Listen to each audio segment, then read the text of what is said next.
I got to talk about the Twitter beefs and all of the kind of machinations that go along with trying to keep fighters happy and keep, I guess, yourself out of beefs. Fighters tend to take shots at you. I've seen that Haney, of all people, seemed to be very upset about his ticket situation. And you guys are yelling at each other ringside. Like, what is the relationship between you and the Haneys at the point? So I actually phoned him today to talk to him about some business. But look, I've got 100 fighters plus. They're all asking me for tickets for that fight. Devin Haney's not my fighter contractually. I like him. We've got good history. But I have to look after my guys. And I just didn't like the way that he asked for it. And I specifically didn't like the way that he went to Twitter to complain that I didn't give him tickets. You got a problem, just tell me.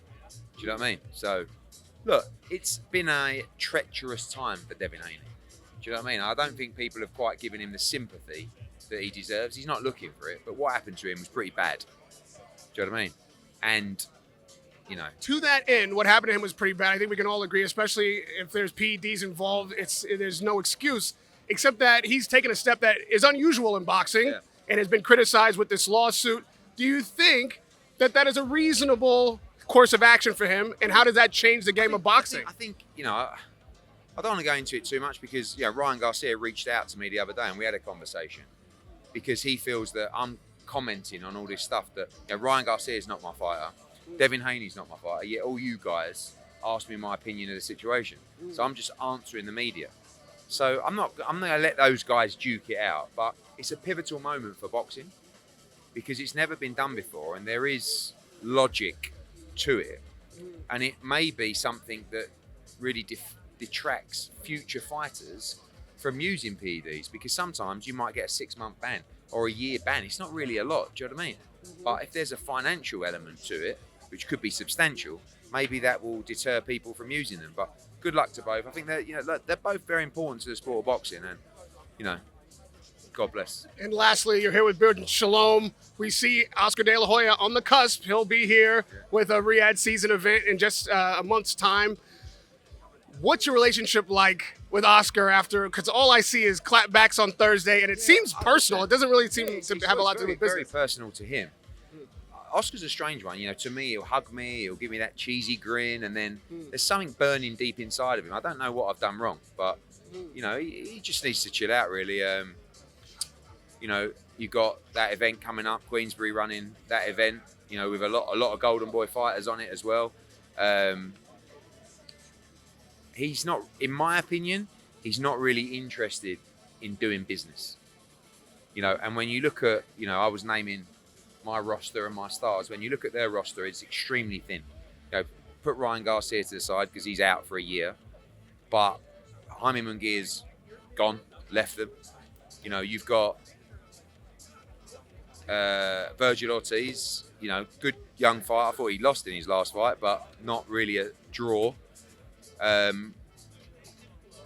Zerdo, you know, Bivol schooled him a couple of years ago. And then that's kind of like, there's not much else there. So the perception of Oscar is very good. You know, he's a superstar. He doesn't need to be angry at me. I'm never going to achieve what Oscar's achieved in life. But I don't know, there's something eating away in his heart when it comes to Eddie Hearn. I find it incredibly, like, exciting and humbling. That seems to be common with all promoters at some point. No, he's different. He's different. Because you see, like with me and Frank Warren, for years and years, we never spoke. If you come up to me, and then then you watch this other stuff. That's Snidey. When me and Warren weren't talking, if I see him, he'd probably just give me an evil. Say fuck you. Do you know what I mean? That's fine. That's real.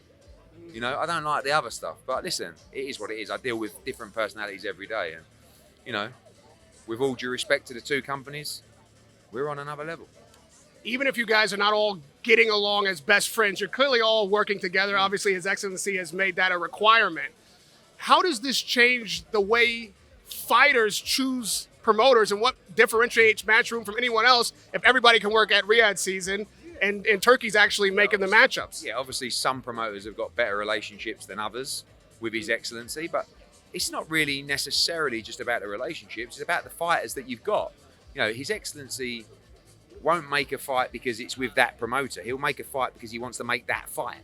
Do you know what I mean? So you know, you've got this week, we've got 3 fights. We've got the main event with Matchroom, and we got 2 fighters on the undercard. On the Fury card, I've got 3 fights on a Fury card. So it's amazing for us. And then on the AJ card, I think we only had 1 on the undercard, where normally we'd have the whole card. Do you know what I mean? So it doesn't, there's no logic to it. It's just the card that His Excellency wants to build. So I think there's a little bit more to it for a fighter than choosing a promoter. You need a knowledgeable promoter that's, you know, going to build your profile on the way up, going to guide you in the right way. And then when he's there, make sure he's capable of making the marquee fights that will create a legacy for you. But most importantly, someone that's actually got a solid TV deal. There's a lot of promoters out there at the moment that are holding on by the skin of their teeth to their TV deal, and they'll be gone very soon. So you need to know that you got someone who's solid in the game, and there's not many. Is that the Matchroom pitch that differentiates you from other promoters? I mean, we have, you know, extensive, solid, long-term broadcast contracts that mean we are completely solid to maintain all of our obligations to fighters over a long period of time. If you don't have a long TV deal, if you've got 6 months left and the rumour mill is you're gone as a fighter, I'd be saying, shit, so what's the contingency plan? Or can you confirm to me that you do have a long-term contract with a broadcaster? They can't do it. I heard you tease that there's a big heavyweight signing in the works. There's a few. A few? There's a few. Listen, we're going to be making some major signings over the next couple of weeks. Where are you finding new heavyweight contenders? Maybe they don't have to be new. Maybe they can be existing. And that might rock the boat with all this promoter kumbaya. Oh, that's what you love, right? A little bit. Okay. I'll be there for it. Radio Raheem with Eddie Hearn, Riyadh season, a magnificent event. I guess we'll talk about this event next time because there's so much to say. Thank you for the time. No worries. Radio Raheem with Eddie Hearn.